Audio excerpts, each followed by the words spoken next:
What's up, everybody? It's your boy, the Italian Stallion, here for another episode of Rebels with a Cause. New night, same cause, baby. My co-host, two-pair Tate, Brian Tate, should be joining me here in a little bit, but it's a new night, guys. Same cause, though, as I said before. Hope we have a good chat tonight. That comment box is open. I want y'all to bring the heat. What's going on with your thoughts and sports going on? Got some NBA playoffs, got some NHL hockey, college baseball. It's transfer portal, man. It's just crazy right now. And obviously we got our Rebels with the spring football. So definitely, though, we need to bring that heat tonight and so forth. As you know, I am your boy, the Italian Stallion. And first and foremost, I always want to let it be known that the views and opinions of this program are not affiliated with those of any other organization or of West High School. These are truly the opinions of myself and two-pair Tate, Brian Tate.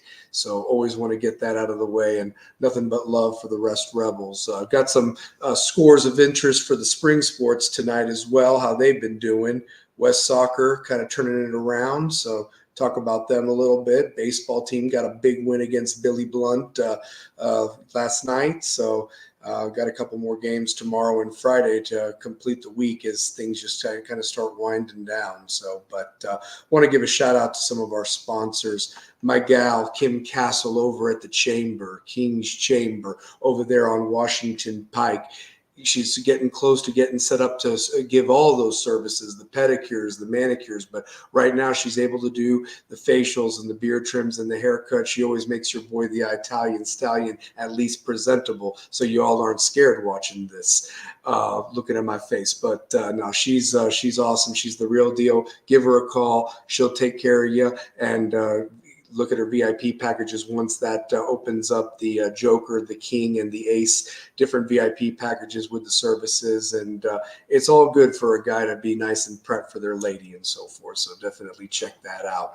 Also want to give a shout out to my boy Alex Thatcher over at the Knoxville Coffee Company, off of there on Sutherland Avenue in the heart of Marble City. Him and his dad, they make a good brew over there, and it's good anytime. So hit him up. Get you some coffee, and you can have it at whenever you want. Brew it at the house, brew it at the job. It's good stuff. So that's Knoxville Coffee Company there inside of Marble City off of Sutherland Avenue. So, but that being said, I'm hoping that my guy will come on here shortly to join me and so forth. But let's see what's going on in the comment box. Oh, there he is. There he is. My arch rival and enemy, Cuban Kane. But let me see here real quick. I got to give a shout out, and I just want to let you know I did not miss your comment the other night on U-Talk. We will have that battle, but there's really not much of a battle because I think we're in agreement of what a disaster the Miami Hurricanes football is. A couple of more guys in the portal, and it's just I would like to have hope and so forth because you look forward to a football season, but just a lot of money's being spent, and the fans are not getting their return for their buck. And I think you'd agree with me on that, Cuban, on that one and so forth. But yeah, we're now on Tuesday nights, and definitely. Well, it's not that I'm changing now, but I mean, I can't lie to myself. I can't lie. It's been a complete disappointment. I mean, I'll tell you this: if I would have bet myself that it would still be like this, even worse, of when the hires and everything first was going in motion there in December of 2021, I would have just said you're out of your brain and so forth, and it's not any better. So I can't dismiss it. And obviously, this is the only thing that I enjoy sports-wise because Miami basketball let me down this past season, and Miami baseball is just horrid to watch and so forth. So, yeah. Well, I was killing you. I will admit that. I was killing you and so forth. But here's the thing. If nothing changes, you were right. So I'm man enough to admit that you were right about that. And I don't know. I think back and something's not working.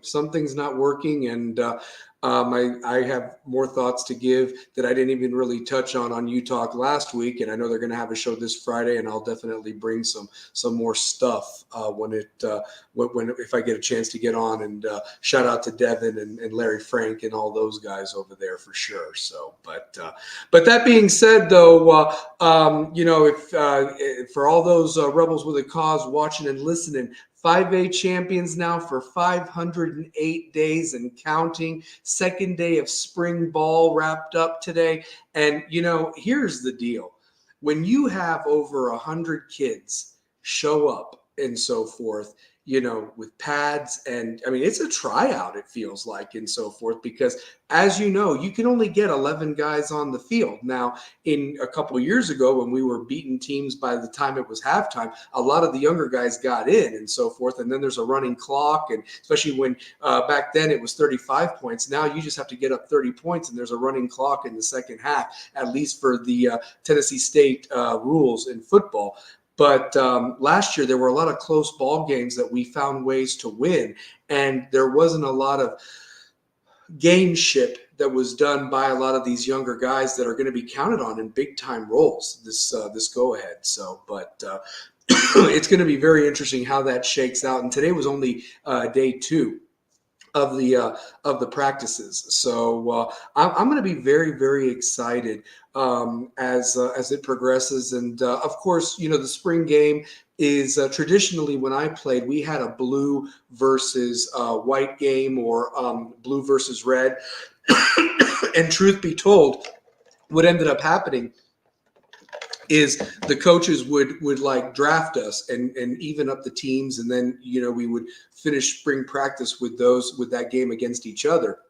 But now West likes to scrimmage, finish it up against an opponent, and this year they're playing Gibbs, who's up and coming and was a playoff team in 4A last year. So I'm very excited to see where West stands up with a team like them. And we're at their place, at their brand new stadium that they had to wait a couple years for. It's unbelievable that they went through an entire season and had to play their home games at other places, other schools, and wear their home uniforms, but they did not have a game at their school that entire year. So, props to them for weathering that storm. They've got a beautiful facility over there. I guess good things come to those that wait. But I'm going to be excited to see what West does. And I was talking to Chris Smith, my buddy who does the stats with me for West, and I will say that it's incredible that we will have that game, but it's controlled, and there's really not much you can get from that. But to be fair, I knew that we had a very, very good, solid defense when we scrimmaged Science Hill to end last year's spring practice. And it was the offense that took a minute to get started. You had guys that had not played. And so it was very interesting, very, very intriguing to see that. But by the second half of the scrimmage, we had worn Science Hill down. And the only time they scored was against our backup JV younger guys and so forth. And the guys that were counted on, I knew were going to be special and so forth, even with surprising people that weren't in the program as we got closer to the actual season that had transferred to other schools. But that being said, shout out to my boy Shane McGee. Shout out to my guys. So, hey, I want to tell you something. It is incredible that it's prom season, and I know you had a tough task finding a dress for your daughter and so forth. And it's just crazy how fast the school year is gone. And West's prom is on Saturday. So it's they're all kind of having them in these next few weekends, and then it'll be graduation in May. So it's really kind of wrapping up and so forth. But like you said, most schools now do that at the end of spring practice. I know that Bearden and Central are scrimmaging at the same time as West and Gibbs are. I was also curious about Alcoa and Powell. They're going to be scrimmaging at the end of their spring practices because Powell always seems to have a team that will challenge West and so forth. So, but yeah, if you're on that chat box, definitely say what's up. Tell me what's on your mind. But yeah, I'm going to be very intrigued of how West looks. And obviously we've got those 4 different quarterbacks vying for that job, one of which is still playing baseball and is going to be the rising senior in Parker Dubon. And I watched Parker. Throw some dimes with some of the guys. And if he can bring that with the pads on, and I have no doubt he will, Wes is going to be in great shape. Honestly, they are. I mean, and like I said, we went through some of the guys last week. Antoine Burdine. We went through, we talked about Jack Keith. We talked about Riley Mannon. We talked about Antarius McAllister. We talked about all these different guys. Wyatt DeRoche, that it's their time now. It's their senior year. And, they were 8th grade champs a couple of years back. And so they are going to be counted on to keep this thing going in 5A. And like I said, it'd be so awesome this time next year to have 808 days and counting going for a 4P. Alcoa has won 8 or 9 of these in a row now and so forth. And what's really ironic is that one of the years Alcoa lost was the year that West won their first state title. And if Alcoa had won that one and so forth, they'd have something like 16 or 17 in a row. It's insane of how much they've done, and they're doing their thing over there at Alcoa. You got to give them their props, and they got a Michigan commit, and I'm sure that they're going to be fantastic again. And we get to go over to Pistol Creek to see how we match up with them, Game 5, Game 6 of the year. So that's something to look forward to when we play them. A couple of schools, unfortunately, I did see, Shane, didn't have a scrimmage lined up. I know it's Carnes, and there's always been a joke about that, especially now that Bishop's not there anymore. But literally, they're having like a blue gold game and so forth. And I guess it's because it's Carnes and nobody really wants to scrimmage them and so forth. But I hate that, because I think you really get better. You can pound on each other all day, but you get better when you play another school. And but maybe that's what they wanted. I don't know. They're still kind of transitioning from the Brad Taylor coaching staff, and let's see what happens with them at Carnes and so forth. But yeah, but you are right. For the most part, these spring practices now culminate with scrimmages and so forth, and it's going to be fun. It's going to be fun to see, and I don't want to wish it away, but I will definitely be there May the 10th. And Troy Smith said, "Hey, you should just turn on the camera and commentate it and go." And I might just take him up on that offer if 2 pairs available, or maybe Chris Smith can join in as well. So it's just one of those things. So yeah. No, man, you have to know where you're at. It gives you what you need to work on in the summer. How do you match up conditioning wise? How do you match up strength wise? Obviously the coaches can lead a horse to the water, but will the horse drink the water? And have these guys, for any team, bought in and gotten stronger in the weight room? Have they wanted to get better? Is there an offer they're chasing out there?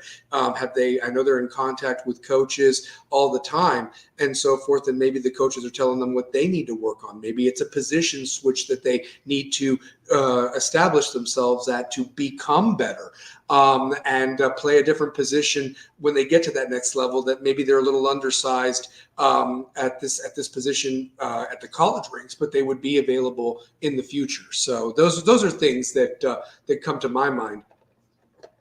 Yeah, and also gives the live game reps and see where the players are at and understanding the playbook. Yeah, absolutely, and that's part of the thing. I mean, there's plenty of guys out there that they can.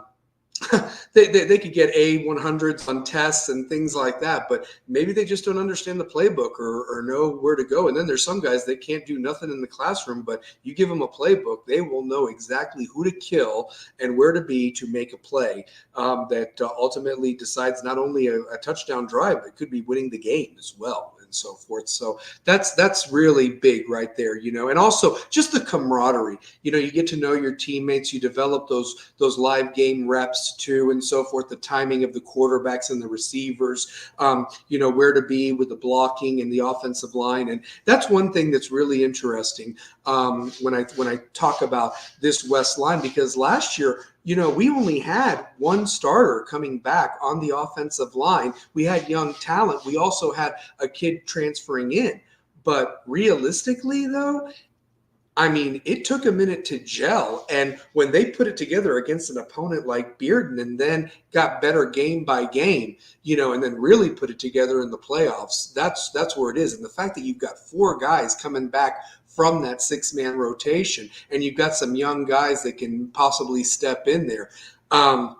I don't know if anybody transferred in, but maybe that may have happened again, and so forth. And you got another stud up front blocking for whoever's going to be throwing the ball around or running the rock and so forth. And the one thing that I'm intrigued with is if West is going to be as balanced as they were last year, because they really were, between Hunter Dance's 1,800 yards and Marshawn Bowers having 1,000 yards despite missing a few games, and Devin Jameson, who also helped run the ball, he had 500 yards. And he missed a couple of games with some injuries. So it's unbelievable that the offense was able to keep up that pace, but also the defense did their thing, and the defense was just outstanding last year. And I would put, when we do have a discussion of which teams are the best in West history, obviously you look at the three state title teams.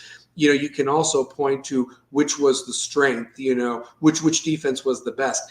And I'm going to tell you this, 2014's defense was flashy, but realistically, and maybe played the tougher schedule, but 2022 and 2023 were just insane when I bring those numbers up when we do have that panel discussion. And I hope that everybody that I send an invite to will definitely bring that up there. So yeah, Carnes is going to have to figure it out, since that's where my son will be heading. Shane, can we get I know I have a mailbox. We can get him to West. I'm being Siri Friday Night Lights reference, but I mean, but yeah, no, they definitely do need to figure it out. And I hate that, because you can't tell me that of a school of that size or what have you can't get enough players. I mean, obviously Deshaun Bishop was there and it made everybody else better, but you mean to tell me that was only like a 2-year thing there, and then Brad Taylor leaves, and it's like you can win there. But it's just about, do you have the support of the community and everything like that? So, yeah, I would love for him to be a Rebel, Shane. I really would love that. I mean, it would be the second, another generation there, and so forth like that. And I'd love to call his name out and so forth. So, to kind of go from there. So, I'm waiting for my guy Two-Pair Tate to come on and so forth like that. I just want to make sure that he's available and ready to go. I see him backstage, so I just want to make sure that he's good to go, and we'll see if I can get him on here. Having a little bit of technical difficulties, and let me resend him the link. Resend link. Let's see here real quick. Yeah, because we want to get my guy on and see what we can do here with this and so forth. But while I'm getting him on, what's everybody's thoughts on spring football? Like I mentioned, NBA basketball in full swing, the playoffs, some blowouts. There was a last-minute shot. So it's kind of crazy. Chalk is kind of being shown which teams are better and which ones are not, and so forth. And it's just one of those things. See what we can do with that, if those series are going to be competitive or it's going to be in the second or NBA semifinals of when we get good. So yeah, Shane, you got a great point there about Carnes. You said, and I quote, Carnes' issue is the community expects instant results without supporting the coaches. Yep, that's exactly right. And it takes time. I mean, I mentioned with Lamar Brown, I mean, he inherited a mess after the Jeff Herrig hire was a bust. And literally it took him a couple years, and now look at how they're rolling with it. I mean, he's 75-20, but the majority of those 20 losses were in those first two seasons. He's 64-8 in the last 5 seasons. So I'm really hoping that whoever is at Carnes right now, or whoever is the guy when your boy gets there, that they've established some type of culture, and it really is all about the culture. at West, and it's the coaching staff, it's everything. So yeah, but you know, it is just one of those deals and so forth like that. So for sure. But without further ado, I'm getting excited here and so forth because we got it figured out. The technical difficulties have been figured out. Hey, it's a new night, but it's the same cause. And remember, that cause don't stop when the clock hits zero. Just remember that. So, but I, you know, when he gets on, there is something I would love the chat box to also talk about. This transfer portal, guys, is driving me insane in college football and college basketball. And I really want your thoughts on it and so forth. I mean, you know, it's like I can't even count on the guys that I liked in a season being there the next year. You know, I mean, before, yeah, it was something if they went to the NBA or they went to the NFL. But now it's like, wait, they're playing for a rival now, or they're doing this, or what? And it's kind of ruined it for me a little bit. It really has. But I really want your input on that. But here's the deal. Here's the deal. I think my guy's ready. I think I see him backstage. He's ready to go. So let's bring him on with that proper introduction. Because here's the deal. I want to hear a prom story from my guy, Tate, because I'm going to share a prom story because it's prom is in the air. Saturday, West's prom. But anyway, my guy, my brother, my March brother, my brother who's a Knoll and I'm a Kane, but we love each other except for that one day. Voice of the Rebels, 18 plus years. The 2003 Mr. West, Tate, Brian Tate. Catch him at the Brickyard on Wednesday nights now. Let's give him a round of applause, baby. What is going on, sir? You know, it's kind of cool. So I'm looking at this on the live stream on my computer. Uh-huh. I had to download the app. I couldn't get on Safari. Really? Mm-hmm. Huh. Even with the link and everything, me sending it to you and so forth, it would not let you. We was doing the circle of death. Yep. So I was like, dude, I'm not even gonna be able to get on this show. It took a good minute. Oh no, we're good, man. You rocking the shirts, man. We coordinated and rocked the shirts. So yep. But shirt. You gotta. But what is good, man? What is good? I held it down for you. I know that you would always be there and so forth. What is good, my brother? You got the floor. So man, a lot of good stuff, man. You know, we got with this new women's basketball coach, I have a different type of energy that I haven't had in the women's program. How special is that two-pair? I mean, he said tryouts. I mean, tryouts. He balls to the wall, boss. He balls to the wall. When boss, he ain't playing. Tryouts, he ain't playing. He said tryouts.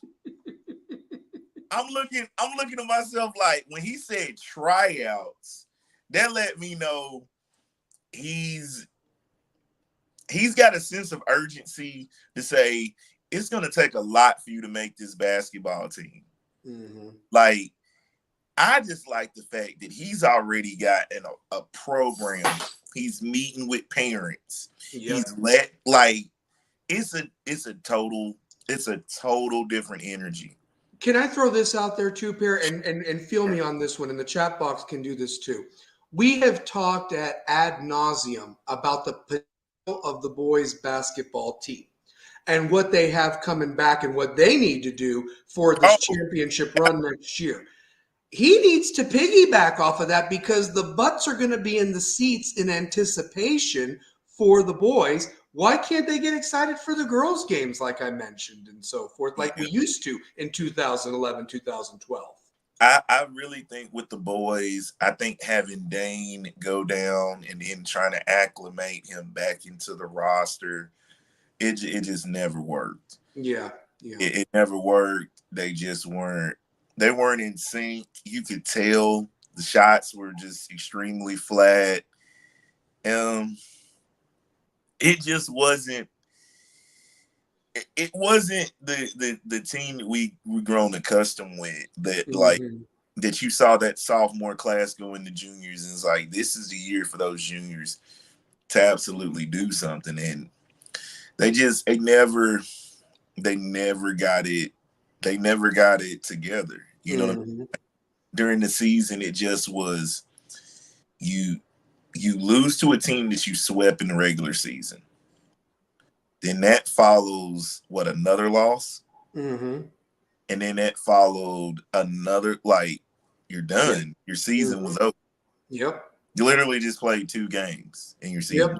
Yeah, you were done. You were done. So yeah, all that hard work, everything, and yeah, and you could say the weather, you could say the injuries, but I think that they're going to put it together next year. I think And that Coach Graves is wanting to capitalize on that. I mean, he's even had on the tryouts rising freshmen, meaning your eighth grade girls, which tells me if you can ball, you're going to play. and Simple as that. I think what helps Cody is the simple fact that he's coached at the middle school level.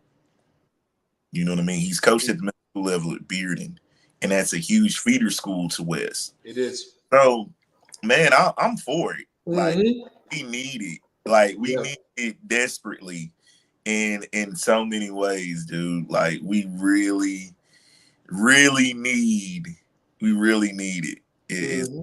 gotta be it's gotta be now. If I, it I I said it last week. Why can it not be a fun 3 hours from 5:45 to 8:45 on Tuesdays and Fridays, respectively? Maybe even have a Thursday game or a Saturday. Why can it not be fun for the girls and the boys this coming up year? Honestly, so yeah, why yeah, not? I'm right there with you. Like it's gotta be a fun atmosphere. It's a lot of times when you watch the girls, they were going through the motions. They never felt like they could win. They didn't compete. They didn't compete. It was just bad basketball. Like Mm-hmm. weren't fundamentally sound. You know what I mean? Like things that they should know to be doing. It's like they have a problem with doing that, and Yep. you can see you can see that every time you watch them play. You just like yeah. And where the boys, it wasn't if they were going to win, it was how much they were going to win by. Yeah. You know, but there were a few times at home where they dropped the ball a few Mhm. times. Like the Maryville, they could never got past Maryville. Yeah. Never Yeah. got Maryville. And the thing was Maryville's kryptonite was William Blunt, who him block West hosed. I mean, West housed him twice. twice. Like So West had it. West, you know what I'm saying? And I felt like a lot of things went wrong with West when you lose a guy like man is on the tip of my tongue. One of my favorite 3-point shoot, Garrett Birch. When you lose Garrett oh Birch, yeah, you know what I'm saying? Like yeah. you're losing Garrett Birch. You're not playing Schuler that much. You're not playing Dupree that much. Hmm. You tighten that rotation, but it's like those are the guys that are the shooters. Yeah, yeah. Well, and that loss of Birch getting hurt in that Bearden game, it was like we won that game. It was a fun night that night and so forth. But it's like, look what you like. Like, here's the thing: would you have rather lost that game, but Birch was healthy for the playoff run, than what happened? You know what I mean? Like, it's great to beat your rival, but at what expense? Because listen, Bearden was one bad half away from getting to state. They lost in sub-state, to Morristown. But literally, they were right there and so forth. And I would have traded with them in a heartbeat. I would have traded with them in a heartbeat to win the one that really counted. For West to be successful in basketball next year, and I'm actually going to tell Coach Caparo, I'm going to tell him like the only way that they're going to do it is you need to have some type of rotation that has Dupree, Schuler, Clark, and Birch on the floor. Mm-hmm. Just a rotation of that. Yep. Have Devin running the 4. You can allow let Reese run the 1. Have the other shooters. You gotta have that type of rotation. Like I didn't want to overstand my boundaries with coach and say that, but the more I looked at this team, it was the rotation. Yeah. Yeah. Well, and that's why I liked what Alcoa's coach did. He knew when to substitute. And obviously, look, you have kind of the cheat sheet Carter. with Carter, or the cheat code, I should say. But realistically, you can bring guys that are athletic off the bench, no matter what class they are, and they knew their roles. And the substituting pattern was perfect, even in that championship game, and I just thought sometimes Gaporo went with his guys too long and didn't have the trust there when you had trusted them in other games, and so forth like that. So, and like you said, putting Dane back in there, I would have liked to have seen Dane come in to spell, one of Kevin Jack or Devin, from a standpoint that it was too crowded in the lane, and Jalen Hill and Reese, when they were out there, had to stay outside because the lane was clogged. You need to spread it out and then let your guys that have that shake and bake and athleticism drive and get a layup. If the 3-point shot's not there, then they'll respect you. So yeah, because they just didn't have a lot of chances to operate, and I thought the one guy I'm really big on for next year is Chris Coward. Yeah. Because he's the X factor. Yeah. I feel like what he brings off the bench. I really wish that there was some way to keep Mike Nelson, because we didn't have Mike Nelson all year. I think he was he's the one piece that we needed. When Jalen was having a bad game, you would have a Mike Nelson the year before. Yeah. And when Jalen and Jalen got in his own head sometimes. If he was on, he was on. When he was done, when he wasn't not engaged and so forth. But there's 3 guys that I think Jalen is one of the best point guards. He is in the city. I feel like Jalen's not the best, but I think he's one of the best in the city. In the city, when it comes to being a point guard, I really think Jalen Hill, if he dictates the pace, I think Reese is one of the better shooters, one of the better two-way players because he can defend as well. Very great defender, versatile. If that can get going, Devin and Kevin they're going to be what they're going to be. They're only going to get better. They're 2 of the best interior players in the city and in the district. So I feel like Kevin Jack is going to be a lot meaner next year. Like, I feel like Kevin Jack he's going to put people on notice. Like, when it's on the block, there's none better with footwork than Devin Martin and Kevin Jack. Yeah, like, for guys that size, and honestly, I know that they're basketball. I'd love to have them in football. Could you imagine them playing football? I mean, you'd have Devin Martin at tight end and touchdown. It would be unfair to have Devin play football. It would be unfair for Kevin Jack to play football. Yeah, I mean, you'd have Kevin Jack at either defensive end or defensive tackle in the role of Jemias Mills from a couple years ago on the undefeated West team. So just a motor that won't quit.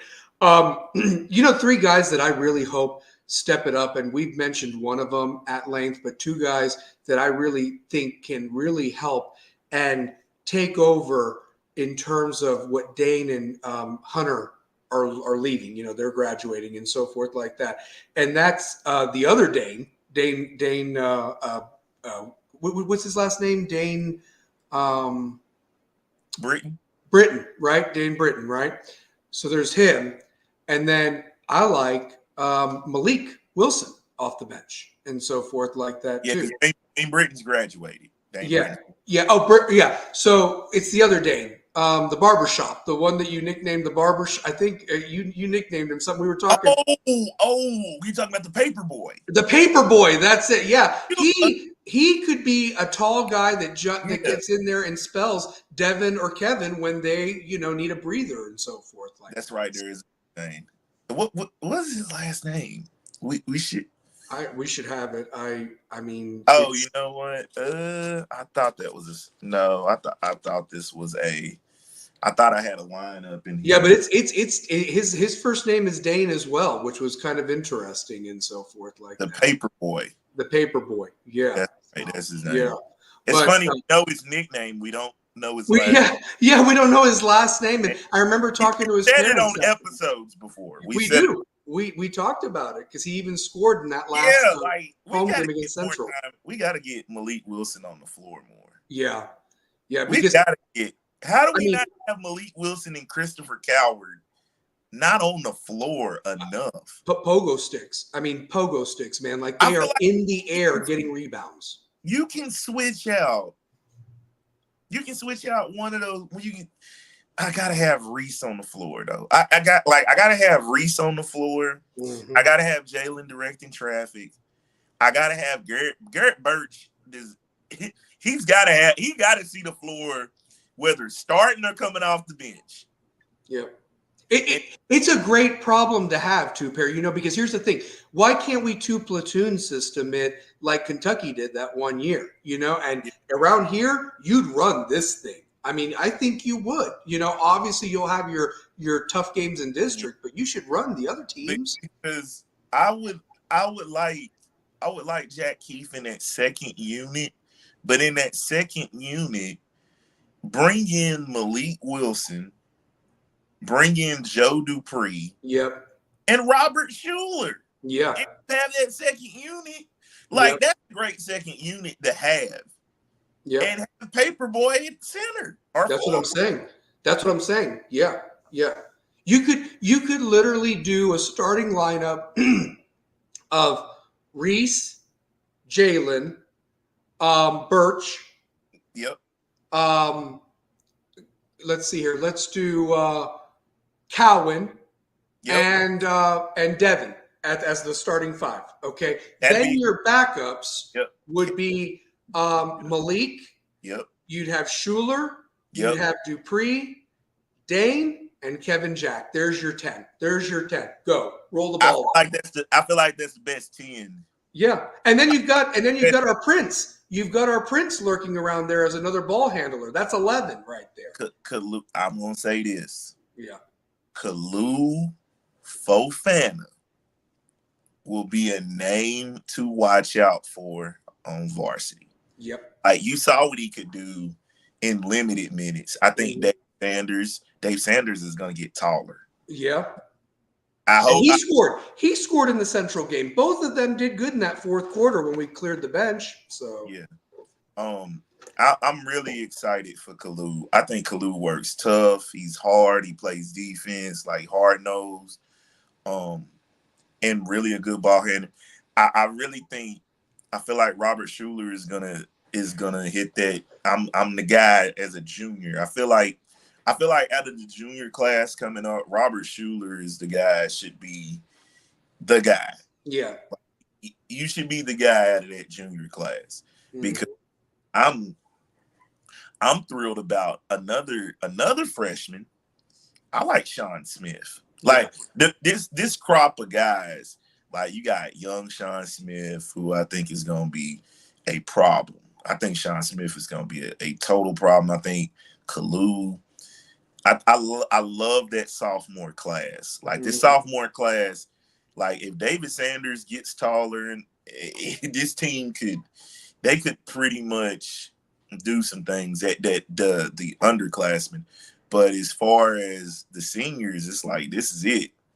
Like if we don't come out the gates winning, like we really got to start reevaluating some things as far as what's on a skills development level and playing level, because I really think that our women's program, the women's program is having a whole cultural adjustment. Yes. they're going from ground zero, and man, like I love the energy. I do. Oh, you got to. You got to love it. I mean, and like I said, it's going to be fun, and switching gears, I want to make an announcement tonight.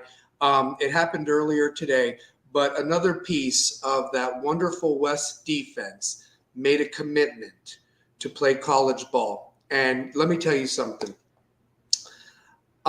This kid is such a great kid. I can't say enough about him. Just an absolute animal on the field. Played with a partially torn ligament in his knee with a brace like this big on his knee all year long. Learned to play with it. And just a guy that you couldn't keep off the field and was doing everything he could to get noticed by somebody to play football at the next level. And I salute Anderson Smith today as he committed to Wofford University. South Carolina. Yep, he's going there. And he's going to ball out there. And there's going to be some teams, hopefully, in a couple of years, maybe offering him an NIL deal to come play somewhere. Because I have a story from last year's spring game against Science Hill. I was standing by the facility there in Carson Newman near the field, and we started playing some of the younger guys, so none of these guys would get hurt in the scrimmage there at the spring game. And there's Anderson Smith talking to his dad, saying, "Man, I want to go back in there." Like, he had so much fun rocking skulls with Ryan Scott and CJ and everything like that. He wanted to go back in there.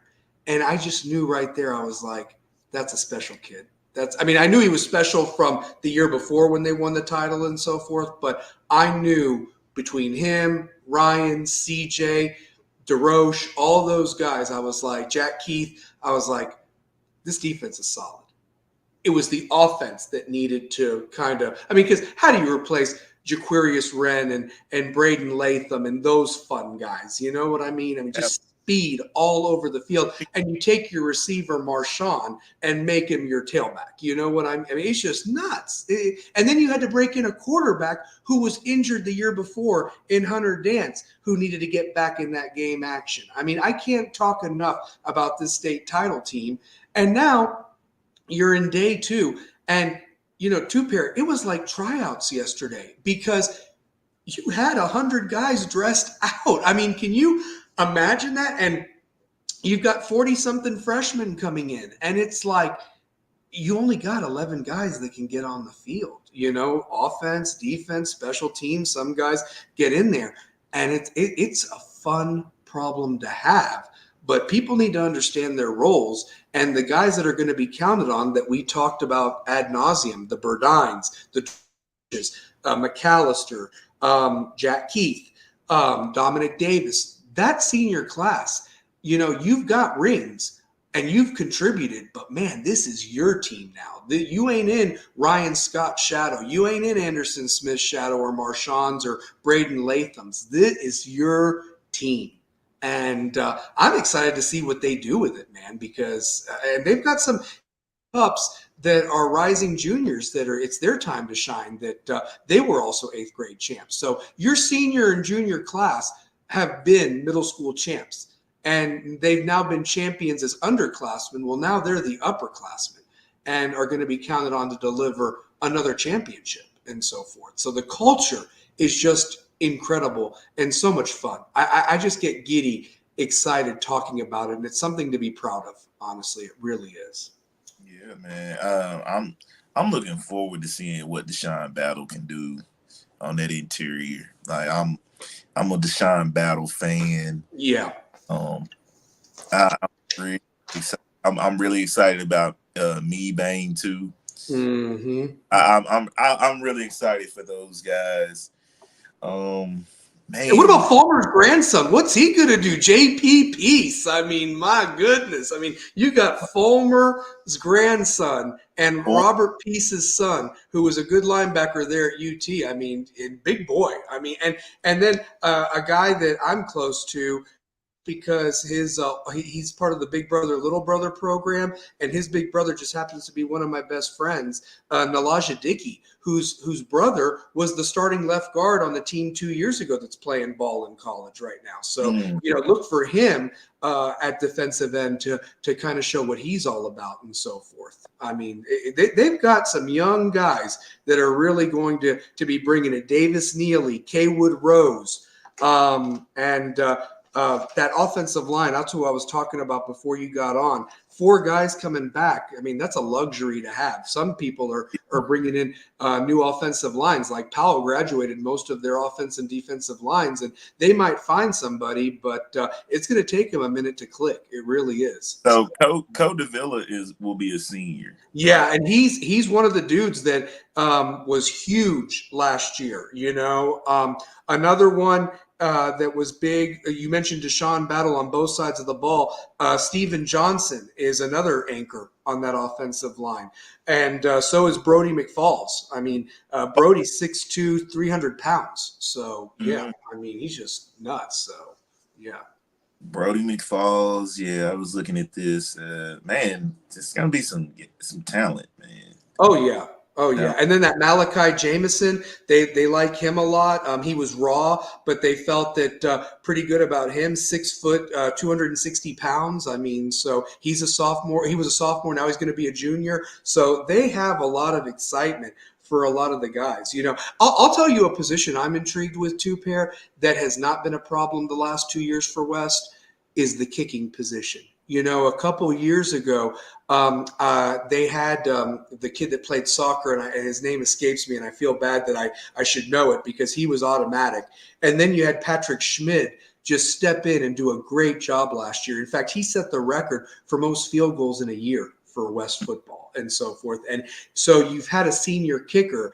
Who's going to be your kicker this year, that is going to be counted on for those important extra points and field goals if the offense stalls. So that's going to be a position that I'm looking forward to. Do you have somebody in mind that can step in there in that role? So the only kicker that was listed on last year's roster was a sophomore named Pete Rogers, who was about 6'1", 169. So I don't know if he's the guy or if he's got first shot at it. I know that the punter's back, who really helped us towards the end of the year, Jones Bowling, and he was usually the holder on field goal kicks, and he's going to be a senior, 5'11", 145 pounds. So I don't know if he's going to get first shot at it as well to handle punting and kicking, but traditionally West has had a guy just do one or the other and so forth, and not both. Mm-hmm. Yeah, typically. Yeah, for sure. So, but I'm excited. I really am, and like I said, the culture is there, and Tupac, I wanted to ask you something. So, West's prom is this Saturday and so forth. And were you the dude that got to go to prom all 4 years, or did you just go junior and senior year? What was your story, brother?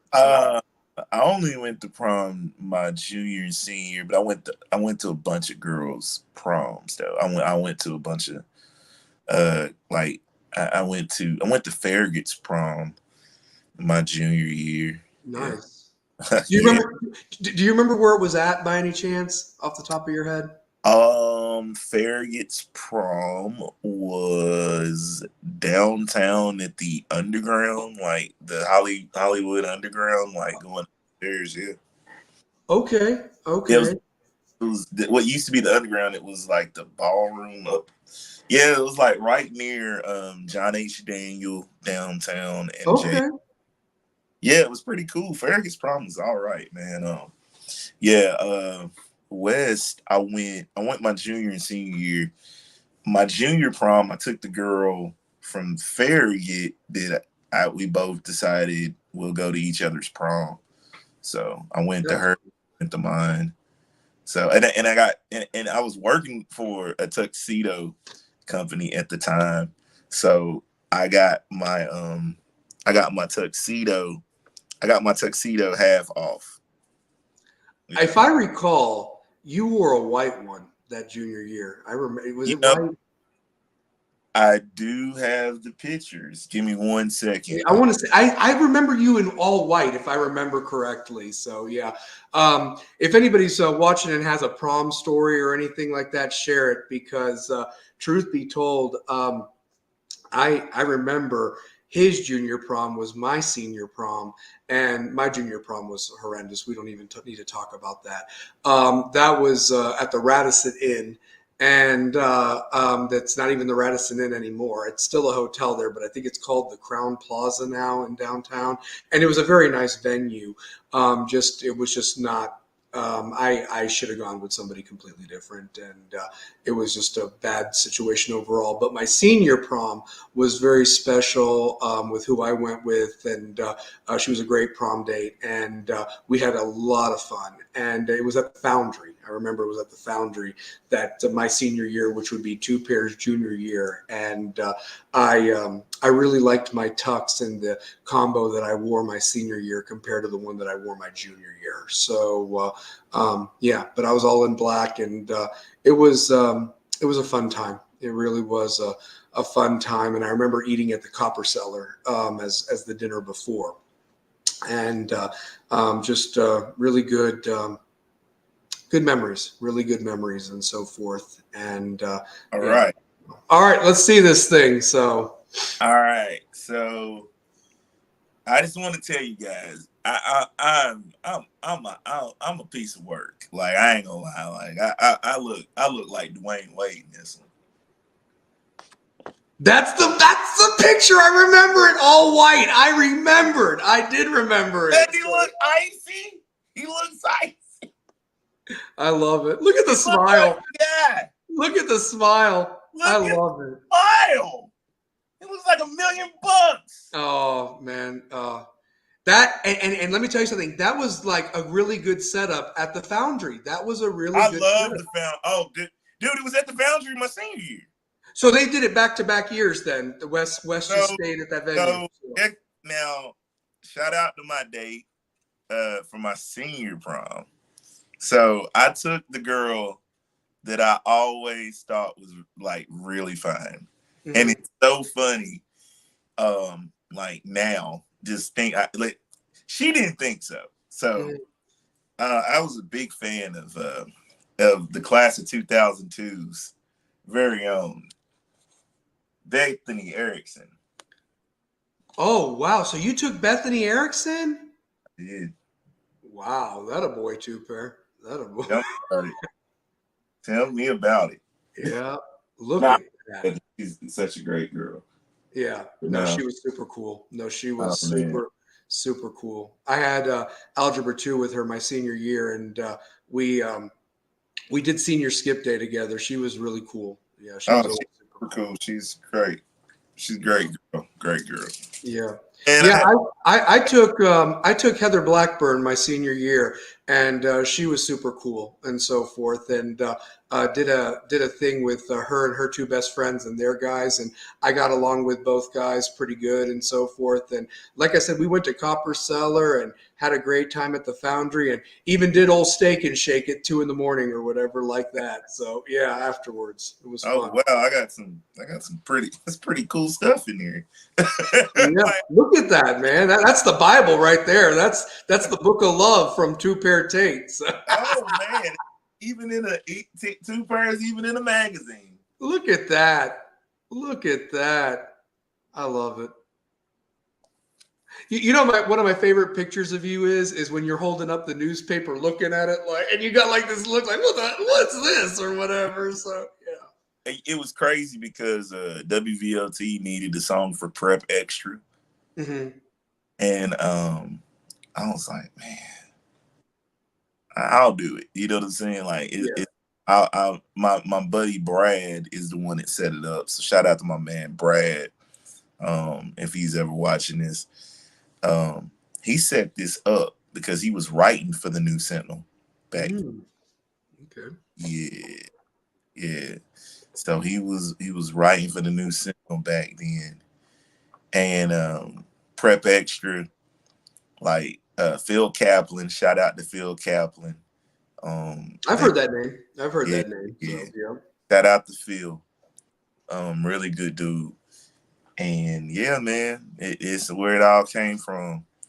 So, Man, Shane's got kind of a sad story. Sorry to cut you off. He said, I missed out on prom both years. My sister took all my money that I had saved up, and to this day, I'm still mad I missed out on that experience. That's heartbreaking. Oh yeah, my God. that's. I'm sorry, Shane. I never Yeah, knew. man, that It's, sucks. I don't know. You're talking about Jasmine, your sister Jasmine. Wow. That sucks. You Man, know, I hope. Yeah. Well, I don't know if you followed on Facebook. Shane took his daughter. Her prom is on Saturday, and he took her dress shopping. I think there was like 4 dresses he was talking about that she was looking at and so forth. I hope she found the right one and so forth. But it's special. It really is special, and I hope she has a fabulous time. And I'm sorry to hear that, Shane. I really am. yeah. So, yeah, he said it was Jasmine. He said it was his sister Jasmine. So yeah. Yeah. Damn, I'm sorry to hear that, man. Yep. Yep. So yeah. Yeah, dude, the prom was. It turned into 6 dresses, he said. So oh man. So Wow. She's going to every. what store? What store did you go to? Because I remember that was a big deal. Like the guys, we had a couple of tuxedo places to choose from, but the girls could go anywhere, but there were Yeah, certain stores that were that's elevated.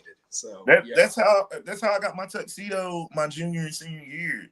I worked for the tuxedo place during the prom season, and I got everybody tuxedos. That's awesome. Everybody got I wish tuxedos. I wish we would have been a little bit closer. I could have used a little bit of help there, man. I spent a lot. I Do you know where I ended up going? Where'd you It go? was the tuxedo store by the old Dollar Theater in Windsor Square. I think it's a different name now, but that's Different. where I went my senior year. Yeah. Yeah. I Yeah. forgot the one that I went to was in the mall. I don't think it's Yes, in. that was my junior year. Yes, and the guy was hilarious. He had the ruler and the measuring tape, and he's like, "Oh, you look fabulous. Have You a look fat. wonderful You have the time." black hair. I Yes, that worked with guy. that. I think his name was I Sergio. worked with I'm not that guy. kidding you. I think his name was Sergio, and he was like, "Oh, you look fabulous. Have I a worked for wonderful him. time." Yeah. Yo, that's the dude I worked for. So, like my junior year, I love my junior year prom tuxedo more than my senior. My senior year, that was when all the big tuxedos, like that With the Steve tails, Harvey. the long coat. Yeah. No, man. Look at how horrible. This is like one of those bad NBA draft. Um, Man, dude, it's like one of them that old baggy Carmelo, and look at how baggy. Look at how long this fucking jacket is. Yeah, that's what I'm saying. It's like almost like a coat tail. It's like long. So yeah. The other one was tight, perfect on you. The junior It one is was. huge. Look at that thing. Yeah. That thing is huge. Oh. Yeah, it was horrible. Yeah, I didn't like the jacket, but I loved my date. I just was like, damn. When they Yeah. say 20 years from now, this motherfucker's gonna be huge. Well, can I tell you a story? Let me tell you this. I looked great. I actually no, right there. That's tight. Look at the shoes. Look at the white shoes and everything on that. I was gonna wear Air Force Ones, but I was like, nah, let me. Nah, you had to. Man, the only thing you were missing was like the badass white cane with it or something like that. That was the only thing you were missing right I there. wanted it so bad, but you know what, man? Like, I ain't gonna lie, I had fun, man. My prom was everything, man. It was Yeah. cool. Shane said that I guess they found the dresses at Windsor at Westtown, and yeah, West sounds yeah, about right. yeah. I mean, well, I was going to ask you this. Do you remember where you went to eat and so forth? Because I remember one year, Copper Cellar. Copper Cellar, man. Copper Cellar was the place, dude. Copper Honestly. Cellar was the spot.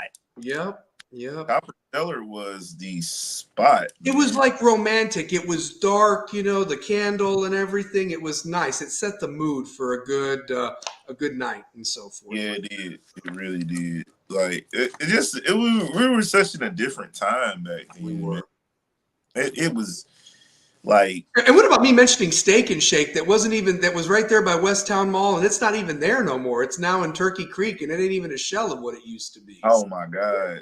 Isn't that crazy though? Like Yeah. how everything changed from that time period. Like everything was close, and It's just a, you know what I'm saying? It was just a different time we were in, and it just like that whole like prom. I didn't even. It's funny because I sit and laugh because I looked at prom, and I could have won Mr. West, Homecoming King, and Mm-hmm. I would have won the Triple Crown. My dumb ass, I vote for my best friend Chad Davis. And Chad won it, didn't he? I Chad won. remember that. Even though I wasn't there, like I remember, like I heard about it and so forth. So yeah. Yeah, yeah. Shane McGee, too many drunk nights at Steak and Shake. It was the place to go, man. Like And Waffle House. Waffle And House. Waffle Yep. House. Yep. I was a here's let me tell you how I made. You will not believe the female that put me up on Waffle House. Colette Boudreaux put me up on Waffle. Colette Boudreaux. Colette Boudreaux. Nice. Nice. About it. She's ageless, by the way. She still looks the same. I'd love to have her on the show. She's like done Broadway and theater up there. She is ageless. I tell her that all the time. So. It Shane, is. which Waffle House do you go to? I either go to Cedar Bluff or Paper Mill. Paper Mill is the one now. Paper Mill. Paper Mill. Paper Mill. Paper Mill. Paper Mill. Paper Mill. It is. It's the one, man. I'm telling you. Paper Mill's the one, man. Yep. Steak and eggs with the toast and hash browns. Hell yeah, man. That's why we're boys. That is why we're boys. Paper Mill. I'm telling you. Paper Mill. Paper Mill. Hey, after every West football game, no matter if it's home or away, you know where we end up? We always end up at Paper Mill. And you know who's there? Mark Packer and all those guys after the game. They always go what is it, Rivalry Thursday people? They're always there. Yeah. Hey, that's the place to go. Tradition. Waffle House out there every game. After every game, man, we go. Yeah. I'll see y'all there. Paper No, Mill. you should. You should come and join us. Me and Chris Smith. Yeah, we go every time. So, yep. Speaking of prom, there's a story for us after the show because we haven't gotten to do an after the show in a while or whatever because we've been busy. But I got a story for you that you'll die laughing about. One thing that stands out to me at going back to the proms and so forth, and like you said, it was a different time. I always remember some of the girls got so competitive that they really wanted to do that whole 4-year thing. Like somehow a freshman girl would try to go with a senior, and then like a senior would like let them come in, and then they'd get with like the other maybe what would happen is they'd come in and there was two seniors, but they would go with the freshmen, and then like they would trade partners just to get them in there. You know what I mean? And it's like, it's really for upperclassmen, but the only way an underclassman goes if you are the date of that person and so forth. Yeah. Like it's crazy because I could have went as a freshman. I could have went. Yeah. Didn't. I could have went as a sophomore as well, and I didn't. And you didn't. So I was like, if anybody had a chance to go all 4 years as a dude, it would have been you, honestly. Oh man. Yeah. So yeah. I ain't gonna lie, man. Like, to be honest with you, I didn't know I was Mr. West until somebody told me. I didn't even know until somebody had said, "Yeah, you won Mr. West." I was like, "I'm Mr. West of all people." I wanted to win most talented, and I didn't even know that. I mean, I guess most Mr. West is like all of the superlatives in one. It's like you're top dog. I mean, you really are top dog. It's funny you mentioned that. I think that your superlatives of who won that 2003 was probably the most fair way of people won. I know you mentioned you wanted to do most talented and so forth. With my class of 2002, it really was like a popularity thing because the person who won funniest, like to quote somebody that will remain anonymous, and I'm not going to hurt anybody's feelings on this show, their exact quote was, "How did she win most funniest? She's funny to look at, but she ain't funny at all. She doesn't even talk." And it was like almost like a popularity contest. And if you really are interested, go to the class of 2002 yearbook and see who was the funniest, and you'll know who I'm talking about. Who said it? Funny as hell. What? Amanda won your funniest, didn't she? I don't think so. No. Amanda Davis. Yeah, 2002. Did she win that? Yeah. I thought it was somebody else that won. Amanda Davis was hilarious. No, she was funny, but whoever was being nominated, like as a popularity thing, it was like this girl don't even talk. And Davis won. Yeah, did she? Okay, well then I feel better about it. 2002. 2002. Give me 1 second. Just check. Honestly, no, I'm being serious. Whoever won funniest in 2002, I like somebody made the comment. How did she win this? I mean, she's not even funny. She don't even talk. She's funny to look at. And I just lost my marbles in economics class when the guy said it. Honestly, I really did. So yeah. So. Yeah, but I don't know. I just with you mentioning prom, Shane, I was just thinking about that, and I was like, man, it's just brought back memories and so forth. And I used to have a tradition where I'd watch American Pie as a joke, just because of the premise of that movie and so forth. And it was just one of those things where it made me laugh and so forth. The premise of it. And how prom is probably looked at now compared to that movie that's 25 years old. I mean, it's just crazy. It really is. So, yeah. Two-Pair, enlighten us. I want to hear about this. He strikes again. Guess who it is? Amanda Davis. Then she deserved it. Okay, that's fine. She was hilarious. Amanda Davis. Shout out to my girl Bones. Amanda Davis. Well, I'm glad. And I'm not going to say who I thought won it or whatever like that, but I'm just going to tell you this. It's a good thing she did win it, because who the popular people were nominating or what have you, it was almost just to get everybody on that superlative thing. So, honestly. Yeah. Man, this is crazy. I'm looking at all this. Who was the 2002 Mr. West, by the way? Who was that? Hold on. Who was that in my class? The coolest guy ever. Oh, Brad? No. Nate McMurray. Nate McMurray. Okay. All right, Nate. Yeah. Okay. Look at Nate. Nate was the guy. Yeah. Nate was one of the guys. I love Nate McMurray. You know what the difference between, I feel like you were so involved in the sports, with everything, whether you played or announcing and everything like that and so forth. And I think Nate did a lot of the behind the scenes stuff and was more academia. Don't take that the wrong way. I almost feel like that's what he got. So, wow. Look at that. Out of that. Get a shot of that.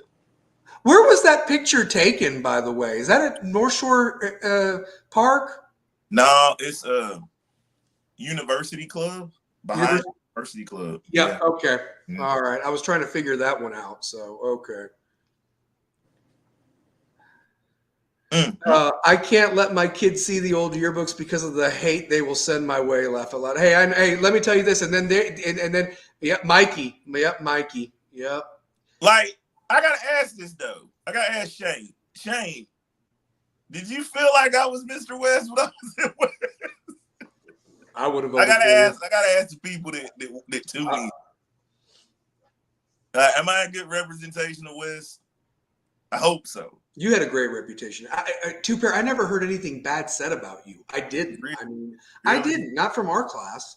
But to be fair, remember, I was more friends with your class than my own class and so forth. Yes, that. Correct. So, the Dina Goldsteins, the Lindsay Prices, they loved you.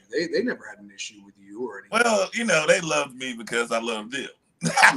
yeah, for sure. So, yes, you were the man around the school. I mean, They gave you a microphone to host like a pep rally as a sophomore. I don't remember. Not many people get that cred, honestly. I'm just saying, man. I'm just saying. You know, can I tell you?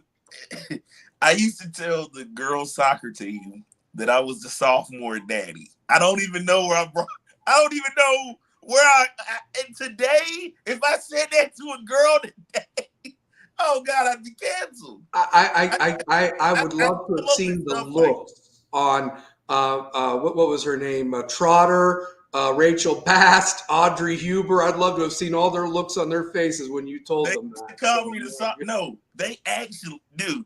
You announced their games. Yeah. On my card that they gave me at the soccer banquet, they wrote on there, "Thank you, sophomore daddy, for announcing our games." Shout out to Rachel Bass, because she started calling me that. Then I want to say, Lindsay Stone called me that, but it was a joke when she said it. Mary Trotter was like, "I'm not calling you sophomore daddy. I'm not." Yeah, she was joking though. But of course, I liked Lindsay Stone. She was cool. I liked Lindsay Stone. Man, I just seen Lindsay for the first time in like years at our reunion.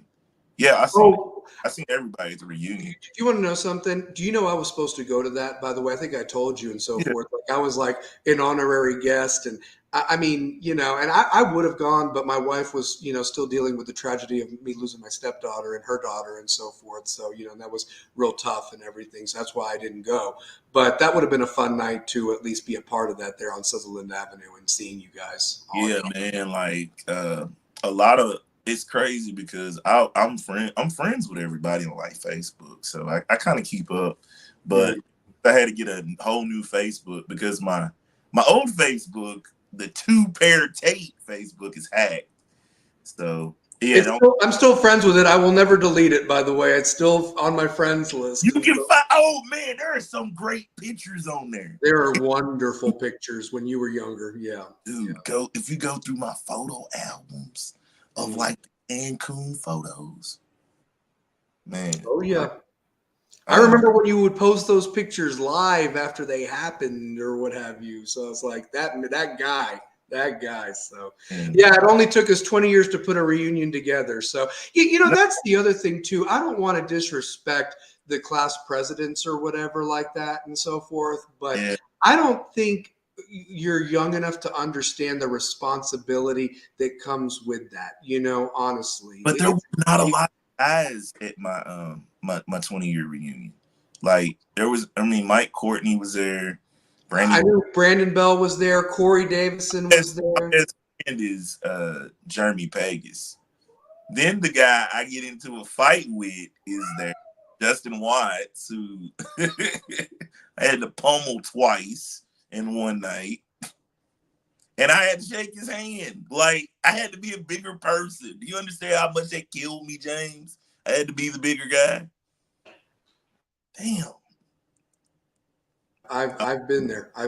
Yeah. I had to be the bigger guy. Because it was like people were around. So Shane says he got so much shit that night for being tied to BHS because of the Hail Mary pass by West and so forth. Man, I wasn't giving them no shit. But nah, man, it's cool to look back at. It is. It's crazy to look. Like it's crazy to look back at all these like pictures and stuff. Like I'm in amazement because, damn, like that was me 20 years ago, and I'm 4 months like. Well, and it's just, I don't know if you heard when you were getting your yearbook or whatever, I was telling Shane, I had this tradition every year around this time to watch American Pie, the original. And can you believe 2-pair, 25 years ago it was released. That's how old American Pie, the original movie is. Not these straight to DVDs. The original is 25 years old. I got an American Pie story. Me and Kastra Talib Hagipour is one of my best friends. Still one of my best friends to this day. He's cool. He's a cool dude. One of the coolest. Like he actually won class president one year. I think it was my junior year. He was our class president. Cash, I've known Cash since sixth grade, and he has been he's been like one of my best friends since middle school. I actually met everybody. I met Shane. I met Shane in health class with Mr. Hudson and Miss Perkins. So I've known Shane when they cared about health. I've known Shane most of my whole life since middle school. I've known Cash since middle school. I've known Jeremy Pegas since middle school. I've been out of the country with Jeremy Pegas. I got stuck in Vegas with Jeremy Pegas. Wow. That's how long I've known guys. Like the first time I met Shane, he touched the top of the ceiling in the hallway going towards health. And I know it because he had on the Shaquille O'Neal jersey or a Penny Hardaway jersey. I can remember little stuff like that. You know what I'm saying? And it's just crazy. It playing ball against you and Cash. That's awesome, man. That's awesome right there. No, like in middle school. He said Penny. Yeah. I'm telling you, like I can remember that. Like I remember the first day I met you. Yeah. I met you through one of your friends. Right. Spoke on me. I know. Was that in the hallway? It was it was like in the hallway going to the cafeteria for lunch. Honestly, it really was. So yeah, I don't know what class you were in. I know I was coming from biology. With Miss Binkley. And literally, like, I don't know what class you were, but we had that same lunch period because they staggered the lunches in the cafeteria. So, yeah. That's right. And the cafeteria is twice the size that it used to be. The old library, they knocked that wall down and everything like that. And now they have a new library and so forth. So, dude, the new library is crazy. Mm-hmm. That's the other thing, too. I've not been in the building except for the auditorium and the cafeteria. Because, they ruined it, like these sick bastards ruined it for us to not go back and, see the hallways because no one's there after hours or whatever. And in the hours, it's for the safety of the students. But people ruin that because I remember when we were in class, kids that had graduated a couple years before were in town visiting from college and they would hug the teachers. And I always thought to myself, I wonder if that's going to be me in a couple. No, that all changed. That stopped. So yeah, it's such a different time, man. Like it's such a different time.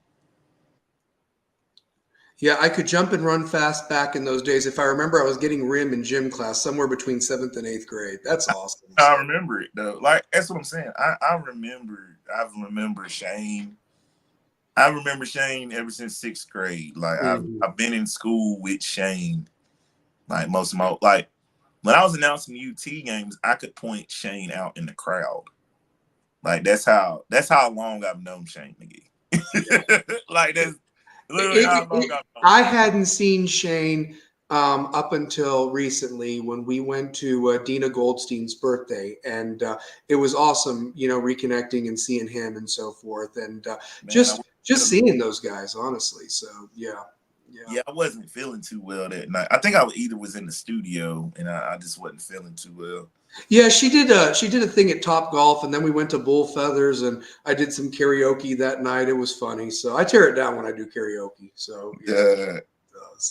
Man, I'm seeing a lot of stuff in this yearbook people write. Man, it's kind of crazy.